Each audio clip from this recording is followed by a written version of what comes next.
You ever notice how silence can feel louder than a scream? That's what I remember most about that night. The silence. 200 guests dressed in their best.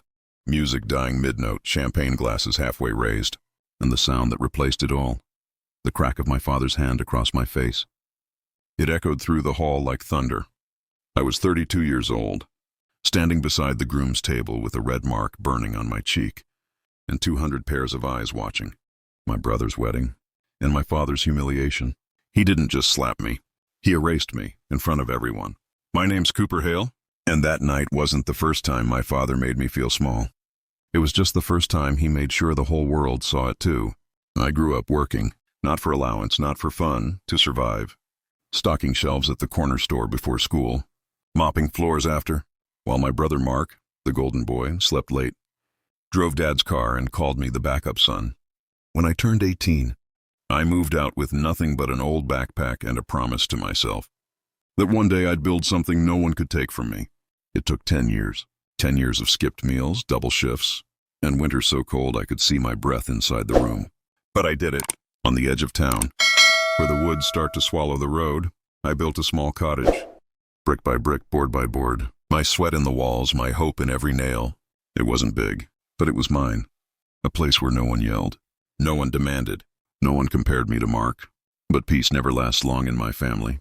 2 days before the wedding, Mom called. Her voice sugar-sweet, but shaking underneath. Your father was thinking, dear. That cottage, it's too small for you alone. Mark and Emily could really use a place to start their life. I thought she was joking. Until she said, you'll hand the deed over after the ceremony, right? It'll mean so much to your brother.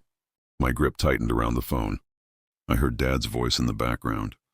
He owes us that much after all we've done. All they've done?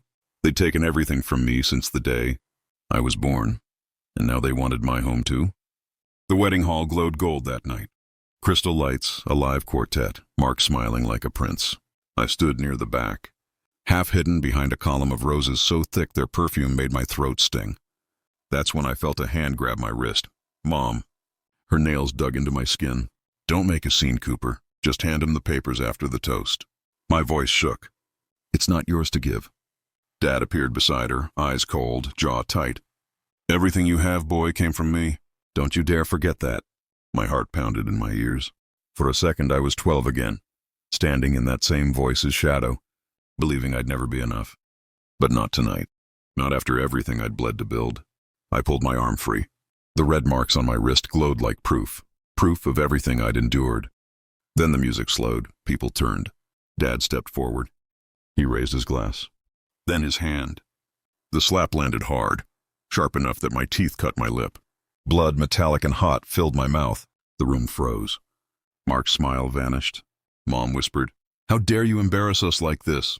And I just stood there, the taste of blood, the sound of silence, and the weight of every year I'd tried to earn their love. Then I smiled, not because it was funny, but because in that instant I finally understood. Whatever game they were playing, they just lost me forever. The sound of that slap didn't end when I left the hall. It followed me down the marble steps, out into the cold night, echoing between the buildings like thunder that refused to fade. Each step I took away from that hall felt heavier, not because of shame, but because I finally understood something terrifying. I'd never been part of that family. I was just a name they used when they needed someone to blame. The night air burned my cut lip as I drove back to my cottage. The headlights carved through fog, and all I could think about was that room full of people, pretending not to see a father strike his own son. By the time I pulled into my driveway, the sky had started to lighten, that strange blue before dawn. I sat in the car for a while, hands gripping the wheel, until I whispered to myself, "It's over. You're done with them." Or at least, I thought I was. I woke up to a knock at the door. When I opened it, Mark stood there, still in his wedding suit, his new wife smiling too wide beside him. He held a roll of measuring tape. "Morning, Coop. Mind if we take a few quick measurements? Emily wants to know where to put the couch." For a moment, I didn't even understand what I was hearing. I just stared. The words hit slower than the slap. "What?" He laughed. "The cottage, man. Mom said you were giving it to us. It's perfect for starting out." I stepped aside, not to let them in, but to show them the doorframe, the wood I'd sanded until my palms bled, You're not stepping inside, Mark. Emily's smile dropped. Mark rolled his eyes. You can't be serious. Dad said you'd sign it over today. That's when I noticed it. His hand clutching an envelope. Legal papers. It wasn't enough for them to humiliate me. They wanted to take the only proof I'd ever built something by myself. They wanted to erase me, completely. By afternoon, the calls started. Relatives I hadn't spoken to in years. Cooper, don't be selfish. It's just a house. Your brother's starting a new life. Think of the family. Your father's disappointed. You should fix this before it gets worse. Every word twisted deeper. Every message reminding me of the boy who used to stay quiet and obey. Mom even made a group chat called Cooper's Cottage Transfer. She sent moving dates, sketches of furniture placement, even a message that said, your father will bring the papers Sunday. Don't make him angry again. That's when something inside me changed. I didn't cry. I didn't yell. I just went quiet. Too quiet. I started saving every message, every threat, every word. If they wanted a war, I'd make sure I had the truth written in ink. I wasn't the helpless kid they used to control. I was building my defense, one screenshot at a time. By Friday, the weather turned. Thunder rolled over the hills, rain hammering on the roof. And as lightning flashed through my window, I saw headlights pull into my driveway, a familiar car, then another. They came anyway, Dad, Mom, and Mark, 3 silhouettes under one umbrella, walking up my porch with papers in hand and smug smiles stretched across their faces. I stood at the door, watching them through the rain-streaked glass, and for the first time in my life, I wasn't afraid of them. They thought they were about to take everything from me. But what they didn't know was that I'd been waiting for this moment all week. The wind howled around the cottage like it wanted in. Rain hammered the windows, thunder rattled the roof. I stood by the fire, calm, too calm, because I knew why they'd come, and I was ready. The knock came again. 3 sharp hits, my father's rhythm. I opened the door. They stepped inside, shaking off the rain like they owned the place. Dad's eyes went straight to the table, and the manila folder I'd placed there. Dad, good. You've got the papers ready. Cooper, yeah, I've got papers all right. Mom brushed her hair back, her diamond earrings catching the firelight. Cooper, sweetheart, let's not drag this out. Just sign it, we can all move on. Her voice was honey over broken glass. They still thought I was the same boy who bowed his head and obeyed. They didn't realize the man in front of them wasn't afraid anymore. I slid the folder across the table. Dad smirked until he opened it. Inside wasn't the transfer deed. It was everything else. Screenshots, text messages, recordings, receipts for every board, every nail, every brick of this cottage. Cooper, you wanted proof the place was mine? There it is, in your own words. Add, what is this? Cooper, it's everything you've ever said to me. Every threat, every insult, every lie. And guess what? I backed it all up. Mom's face went pale. She reached for the folder, but I stopped her hand midair. Cooper, touch that again, and I call the police. Try to take one more thing from me, and I make sure the whole town knows what kind of people you are. For the first time in my life, Dad didn't yell, didn't move, didn't even breathe. The fire popped, casting light across their faces, and all I saw was shock, not guilt, not regret, just the realization that they'd lost control. They came here thinking they'd take everything I built. But tonight, they walked into a house that finally belonged to me. And for once, I was the one holding the power. Cooper, you have 2 options. You walk out of here right now, quietly, or you try to fight me for it, and lose everything. No one spoke. Only the rain answered. Then Dad turned away. Mom followed, tears mixing with the storm. Mark stood last, staring at the folder. Then at me. He opened his mouth to speak, but closed it again. They walked out into the storm, their umbrella snapping in the wind. I didn't shout. I didn't smile. I just stood there, watching their shadows fade down the road. The silence that followed was louder than the slap had ever been. The storm passed sometime before dawn. When I stepped onto the porch, the air was still heavy. But the world felt different. Rainwater pooled in the dirt road, turning it into a ribbon of silver that led nowhere and everywhere at once. The fields glistened under the first light of morning, quiet, untouched. For the first time in years, my chest didn't feel tight. I sat down on the steps, the wood still damp beneath me, and watched the clouds break apart. Steam rose from the wet ground, the smell of earth mixing with the faint trace of smoke from last night's fire. The house behind me creaked alive, breathing mine. No voices, no demands, no footsteps that didn't belong. They hadn't just left my home. They'd left my life. And in that silence, I found something I didn't recognize at first: peace. The mark on my cheek had faded by morning, but the memory of that slap still burned somewhere deeper. Not as pain, as proof. Every bruise, every insult, every time I was told I'd never be enough.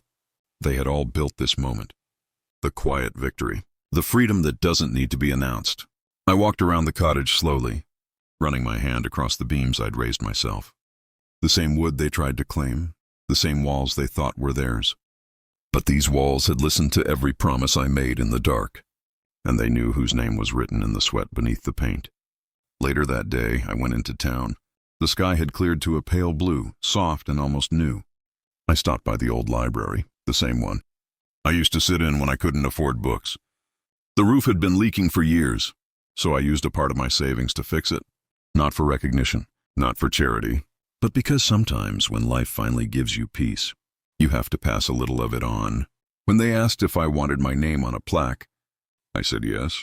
For the first time, I wanted the world to know I existed. As I left, I caught my reflection in the glass door. No anger, no fear, just a man who'd finally stopped running from the people who made him. Sometimes blood doesn't make family. Sometimes freedom means closing the door for the last time and never looking back. That night, the cottage was silent again.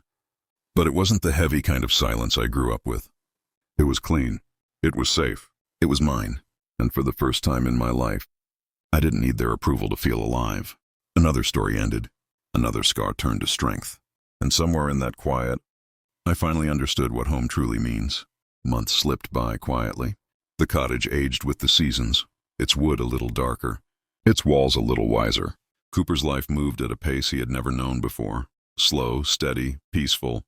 But silence doesn't erase the past. It only buries it until the wind decides to uncover it again. It began with a letter. No name on the envelope, no return address, just his name written in a trembling hand. Inside was a single line. "He's sick. He's asking for you." The world didn't spin. It just stopped. The air thinned, and for a moment, Cooper could hear only the clock ticking on the wall. A reminder that time keeps moving even when hearts don't. He didn't rush. He didn't cry. He sat there for hours staring at the letter, remembering the sting of his father's hand, the sound of his mother's silence, and the faces that turned away when he needed them most. When he finally packed a bag, it wasn't out of love. It was out of something deeper, unfinished truth. The hospital was quiet. Sterile white walls, machines humming softly, the smell of antiseptic and regret. He found his father thinner, older, eyes clouded by years of bitterness that had finally lost their strength. The man who once stood tall at the wedding now lay small beneath white sheets. He didn't speak. Neither did Cooper. There were no apologies, no tears, only the quiet recognition that some battles end not in forgiveness, but in acceptance. Cooper stood there for a long while, then placed the letter on the bedside table. It wasn't a note, it wasn't a message, just the same words that had brought him here, returned to the one who sent them. He walked out of that room with the same calm he brought in. No anger left to carry, no hope to reclaim.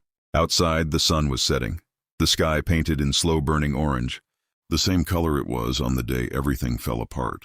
Only this time it didn't hurt to look at. He drove back to the cottage that night, headlights carving through the fog, the same road that once felt like escape now leading him home. When he reached his gate, he paused. For the first time, he whispered something into the dark. Not a prayer, not a goodbye, just a quiet thank you. Because sometimes peace isn't found in winning, it's found in letting go. Years later, the cottage still stood, quiet, unmoving, carved into the edge of the hill like a memory that refused to fade. Time had tried to soften it, the paint fading, the wood carrying scars of every storm that had passed. But even in its age, it looked proud, like a man who had lived, fallen and risen again. Cooper woke up most mornings before sunrise.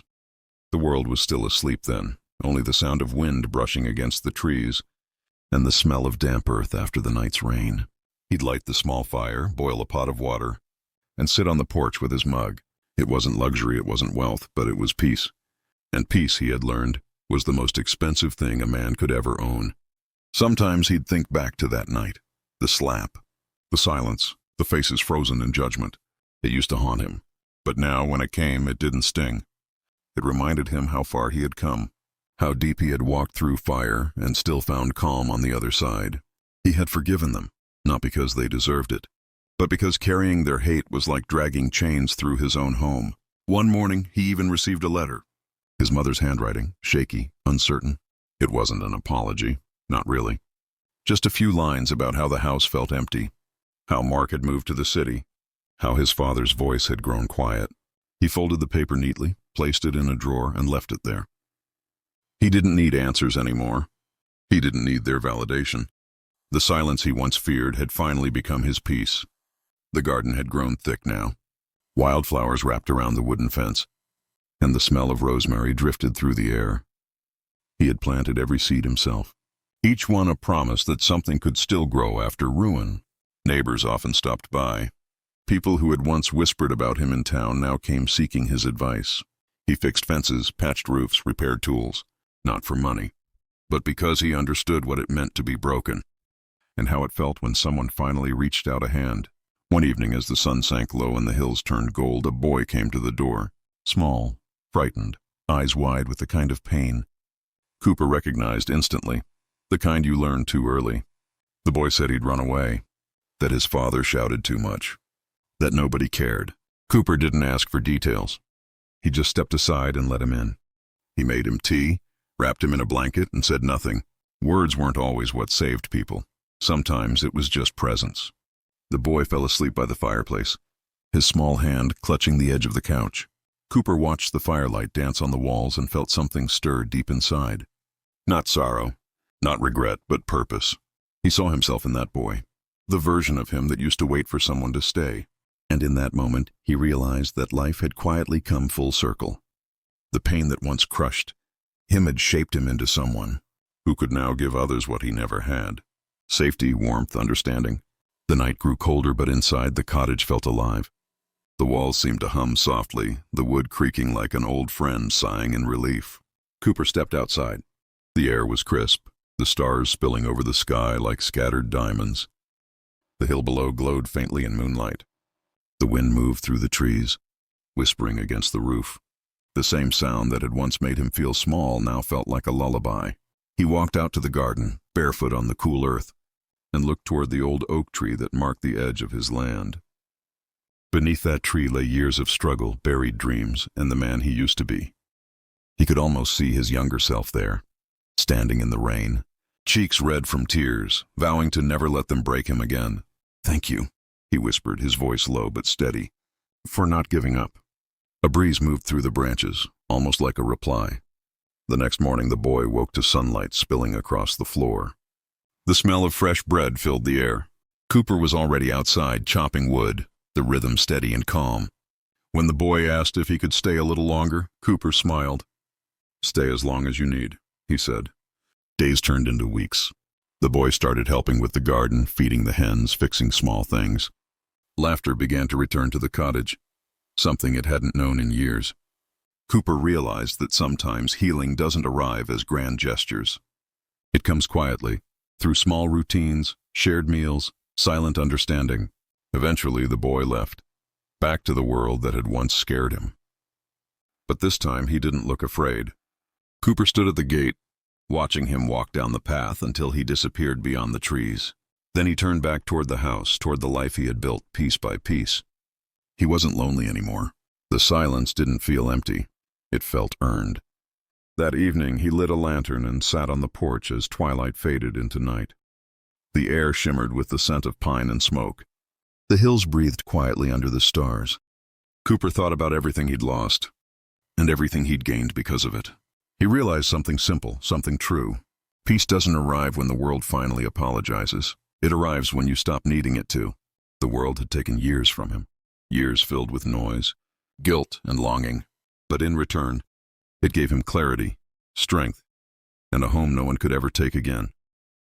He leaned back, eyes half closed, the firelight flickering across his face. The night stretched on, endless and calm.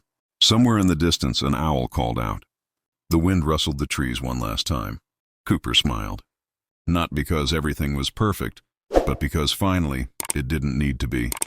The man who once stood in silence had found his voice. The boy who once begged to be seen had become his own shelter, And the cottage that began as a dream now stood as proof that pain can be transformed, that survival can turn into peace. Another story ended. But for Cooper, it wasn't an ending at all. It was simply the sound of a heart that had finally learned to rest.